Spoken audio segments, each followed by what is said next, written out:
Have you ever caught yourself constantly sacrificing for family members who, in the end, only drain you? Have you helped the same relative over and over again, only to finally realize that this person never really changes? The truth is, not all family members are meant to be helped. There are clear warning signs for types of family members you are better off setting boundaries with, not out of lack of love, but out of wisdom and respect for the natural order. According to Bert Hellinger's revolutionary family constellations work, there is a fine line between being a blessing to your family and becoming an enabler of dysfunction. If we are not careful, we can become targets for manipulation, exploitation, and emotional exhaustion, and that from family members who don't even want real change. If you've ever felt guilty about not helping certain family members, hit that like button right now, because today we're going to explore when family loyalty becomes toxic. Welcome back to our channel, where we explore family systems through the lens of Bert Hellinger's groundbreaking work. I'm your host, and today we're diving into one of the most challenging aspects of family dynamics, knowing when to stop helping. Hellinger discovered something that traditional family therapy wasn't ready to hear, that blind loyalty and endless helping can actually disturb the natural order of family systems. Sometimes the most loving thing you can do is allow family members to face the consequences of their choices. As Hellinger said, true help comes from understanding the natural order, not from pity or guilt. When we help from the wrong motivation or help the wrong people, we can actually prevent growth and healing in our family systems. Before we dive in, I want you to think about your family dynamics.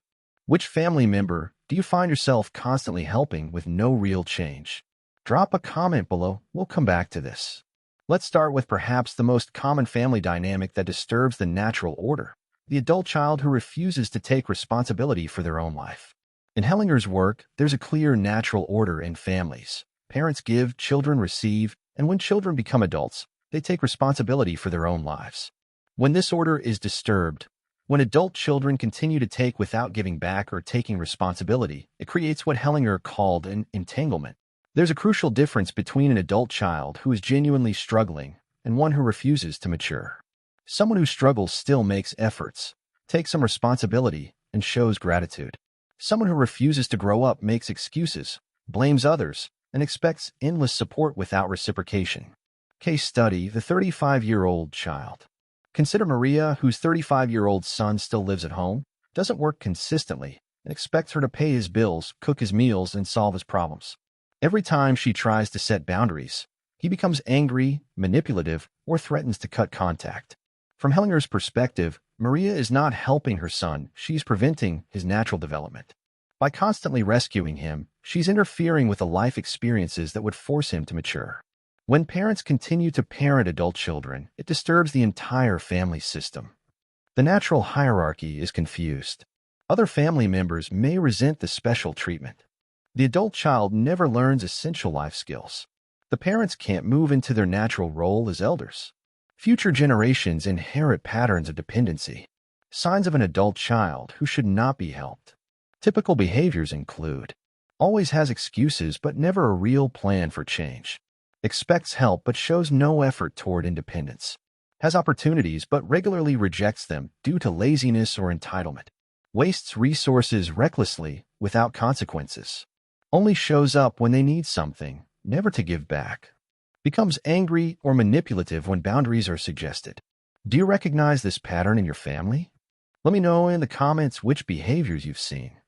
The most loving thing you can do for an adult child who refuses to grow up is to stop enabling their dependency.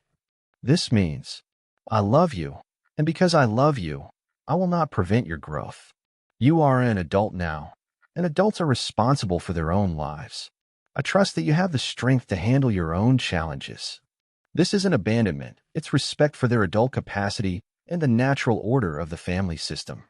The second type of family member you should stop helping is what Hellinger identified as the chronic victim, someone who has experienced genuine pain but refuses to heal and instead uses their victim status to manipulate others. Hellinger made a crucial distinction between someone who has been victimized and someone who has made victimhood their identity. A true victim works toward healing, takes responsibility for their recovery, and eventually moves beyond their trauma. A chronic victim uses their pain as a tool for control and never genuinely seeks to heal. When someone in the family system remains stuck in victimhood, it affects everyone. Family members feel guilty for their own happiness. Children may take on the victim's pain to help them. The family's energy becomes focused on managing one person's perpetual crisis. Healing and growth in the family system stagnates. Case study: the perpetual victim sister. Consider Anna, whose sister was genuinely hurt in a relationship 10 years ago. However, instead of working toward healing, the sister has used this trauma to demand constant attention, support, and special treatment from the entire family. Anyone who tries to encourage her to move forward is accused of not understanding her pain. From Hellinger's perspective, the family's constant accommodation is actually preventing the sister's healing by allowing her to avoid taking responsibility for her recovery. Watch for these patterns. Uses past trauma to justify current destructive behavior. Refuses all suggestions for healing or growth. Becomes angry when others in the family are happy. Demands special treatment due to their victim status. Shows no interest in taking responsibility for their recovery. Triangulates family members against each other through their victim story. According to Hellinger, the healing response is: acknowledge their pain without taking responsibility for healing it. I see that you were hurt, and that pain belongs to you. I cannot heal your wounds for you, but I trust your strength to do so. Stop accommodating behavior that prevents their growth. Allow them to experience the consequences of remaining stuck. This one can be really challenging because we want to help family members who are hurting. Share in the comments how you've handled chronic victimhood in your family. The third type is the family member who consistently violates boundaries, disrespects others, and expects forgiveness simply because we're family. Hellinger emphasized that healthy family systems require clear boundaries. When family members consistently violate boundaries without consequences, it disturbs the entire system's health. The message becomes, family relationship means I can treat you however I want without consequences. Everyone makes mistakes and occasionally crosses boundaries. However, there's a difference between someone who makes a mistake, apologizes, and changes their behavior, and someone who repeatedly violates boundaries as a pattern of behavior. Case study: the boundary-breaking brother. Consider Carlos, whose brother consistently shows up unannounced, borrows money without returning it, makes inappropriate comments to family members' partners, and creates drama at family gatherings. When confronted, he says, "But we're family. You have to forgive me." From Hellinger's perspective, allowing this behavior actually harms the family system by teaching everyone that family relationships don't require respect or consideration. Common boundary violations in families.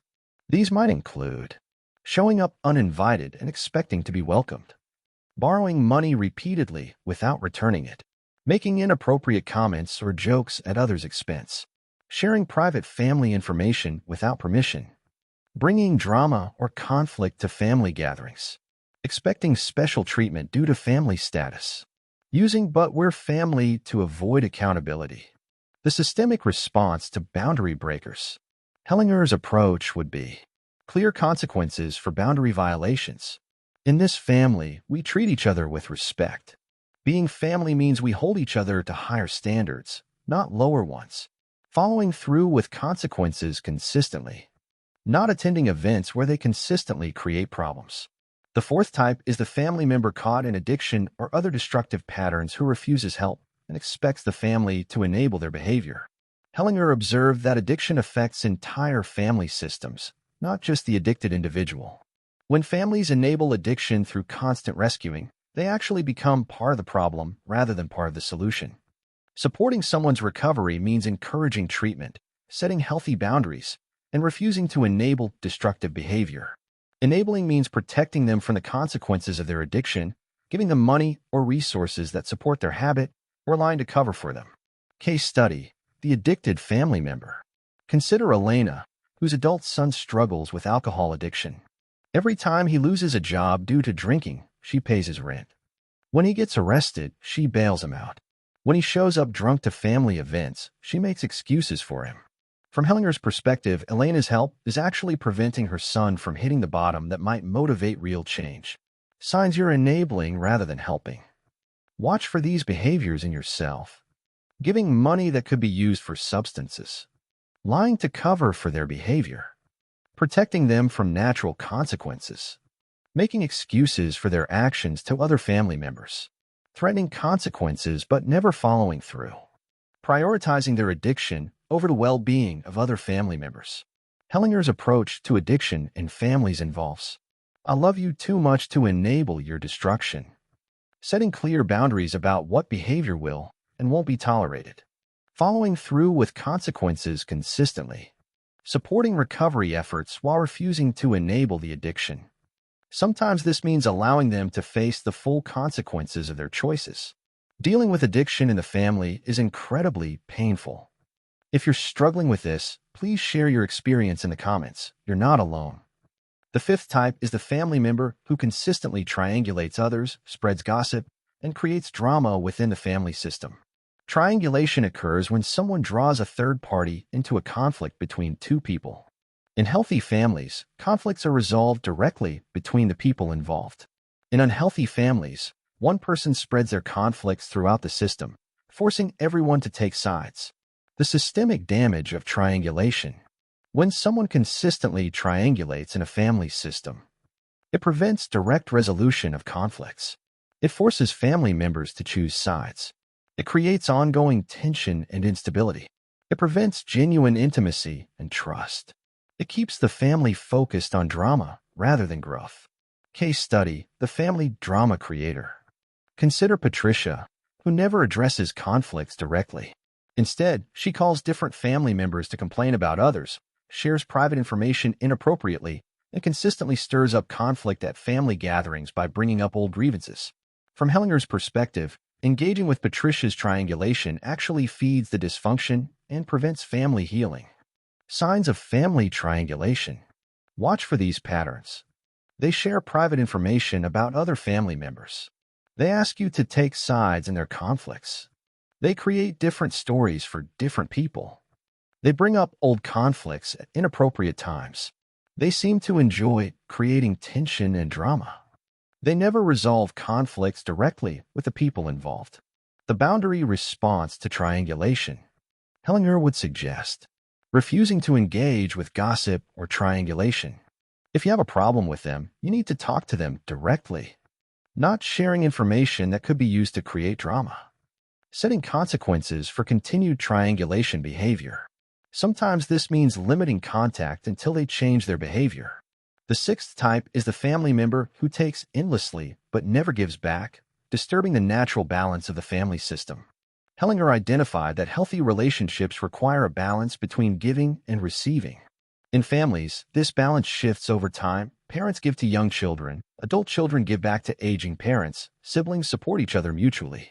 Some family members expect to always be in the receiving position, never moving into appropriate giving or reciprocity. This creates resentment and exhaustion in other family members and disturbs the natural order. When one family member consistently takes without giving, other family members become resentful and exhausted. The taker never develops appropriate relationship skills. The family's resources become depleted. Other relationships in the family may suffer. Children learn unhealthy patterns about giving and receiving. Signs of imbalanced taking. Look for these patterns. They only contact you when they need something. They never offer support when you're struggling. They expect help but become angry when asked to give back. They take your generosity for granted. They have resources for their wants but expect help with their needs. They never express genuine gratitude for help received. Restoring balance. Hellinger's approach would involve, in healthy relationships, we both give and receive, setting clear expectations about reciprocity, stopping one-sided giving patterns, allowing them to experience what it's like to be without your constant support. Have you experienced this kind of one-sided relationship in your family? Share your experience in the comments. The seventh and final type is the family member who consistently rejects all wisdom, advice, and attempts at guidance, yet continues to create chaos that affects the entire family. Hellinger recognized the difference between healthy independence, making your own decisions while being open to wisdom, and destructive stubbornness, rejecting all input while expecting others to deal with the consequences of poor choices. When someone consistently rejects wisdom but expects others to handle their consequences, it exhausts the family's emotional and practical resources. It teaches children that wisdom and experience don't matter. It prevents the natural teaching and learning that should occur in families. It creates cycles where the same problems repeat endlessly. According to Hellinger, when someone repeatedly rejects wisdom, I respect your right to make your own choices. I also respect my right not to be affected by the consequences. Offering wisdom once, then stepping back. Allowing natural consequences to teach what words cannot. As we conclude this exploration of family boundaries through Hellinger's lens, remember that setting boundaries with family members isn't about lack of love. It's about respecting the natural order that allows everyone to grow and heal. Hellinger taught that the goal isn't to reject difficult family members, but to move from blind loyalty, helping regardless of consequences, to conscious love, helping in ways that truly serve everyone's highest good. Your job isn't to save every family member from their choices. Your job is to maintain your own health and well-being. Model healthy boundaries in relationships. Offer appropriate support when it's truly helpful. Allow others to learn from their own experiences. Preserve your energy for relationships that are mutual and growth-oriented. When you set healthy boundaries with difficult family members, you model self-respect for other family members. You stop enabling destructive patterns. You create space for those who want help to receive it. You preserve your own capacity to be genuinely helpful. You may actually motivate change in a difficult family member. This work takes tremendous courage. If this video has helped you understand your family dynamics better, please hit that like button and subscribe to our channel. Share in the comments which of these 7 types you recognize in your own family and how you plan to set healthier boundaries. Remember, true love sometimes means saying no. True family loyalty sometimes means allowing others to face their own consequences. And true wisdom knows the difference between helping and enabling. Your family system's health may depend on your courage to set these boundaries.